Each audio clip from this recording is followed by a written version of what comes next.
શ્રદ્ધા અને સબૂરી આ બે શબ્દોમાં સમાયેલો છે દયાળુ સાંઈ બાબાનો સમગ્ર સંદેશ, જે સાંઈ ભક્તોના દુઃખ હરાવે છે, જે દરેક હૃદયમાં આશાનો દીવો પ્રગટાવે છે. એવા પરમ કૃપાળુ સાંઈ બાબા આજે પણ પોતાના ભક્તોને સાક્ષાત હાજરીનો અહેસાસ કરાવે છે.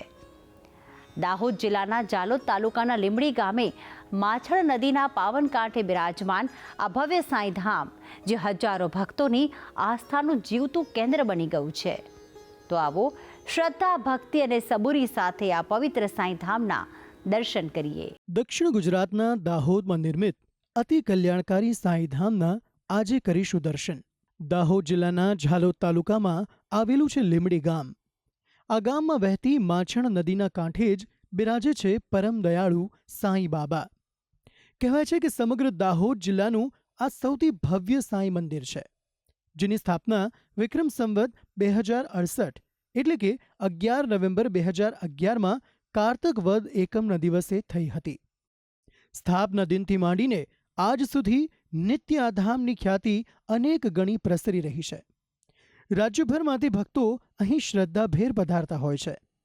મનની કોઈ પણ વિપદા હોય, કોઈ પણ આકાંક્ષા હોય, દયાળુ સાંઈ બાબા પોતાના ભક્તો પર અહીં સદા કૃપા વરસાવે છે.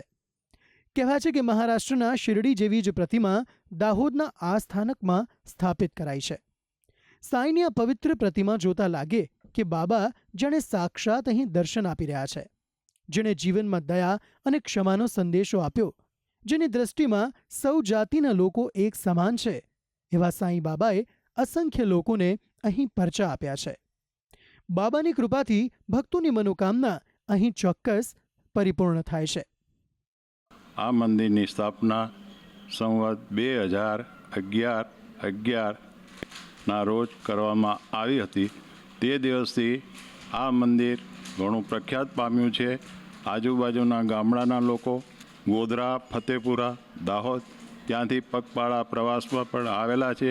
તેમને 5ની માન્યતા, 11 ગુરુવારની માન્યતા માની હતી અને એ પગપાળાથી આવી અને અહીં સાંઈબાબામાં પ્રસાદ ધરાવી અને એમની મનોકામના પૂર્ણ થઈ. દાહોદનું આ સૌથી ભવ્ય સાંઈ મંદિર માનવામાં આવે છે. આ ધામની નિકટમાં જ અન્ય પવિત્ર સ્થાનકો પણ આવેલા છે, જેમાં કુબેરેશ્વર મહાદેવ, રામદેવ મંદિર, મા અન્નપૂર્ણા મંદિર, મા ગાયત્રી મંદિર તથા શનિદેવનું મંદિર પણ અહીં સ્થાપિત છે, જેના દર્શન પણ ભક્તો અચૂક કરે છે. અહીં જે સ્થાનિકો વસવાટ કરે છે તેના તો દિવસનો આરંભ જ સાંઈ દર્શનથી થાય છે. આ સ્થાનિકો પોતાને વિશેષ ભાગ્યશાળી માને છે. અને ભક્તો અહીંયા આવે છે, પોતાની આશ પૂરી કરે છે, મનોકામના પૂર્ણ કરે છે. અને આજુબાજુથી લીંબડીને 10-15 કિલોમીટર, 20 કિલોમીટર, 25 કિલોમીટર દૂરની પબ્લિક બાબાની મનોકામના અહીંયા પૂરી કરવા માટે બાબા ચાલતા પગપાળા અહીંયા બહુ જ સંખ્યામાં આવતા રહે છે અને બાબા એમની મનોકામના પૂર્ણ કરે છે અને સૌની બાબા મનોકામના પૂર્ણ કરે એવી સાથે ઓમ સાંઈરામ. આ પવિત્ર ધામમાં નિત્ય સંગીતના તાલે થાય છે આરતી વંદના.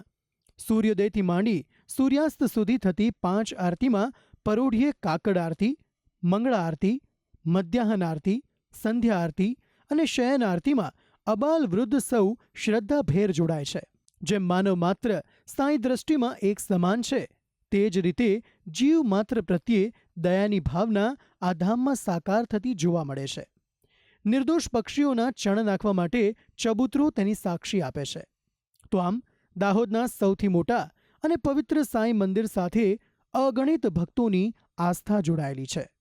ભક્તિ સંદેશ, સંદેશ ન્યૂઝ, દાહોદ.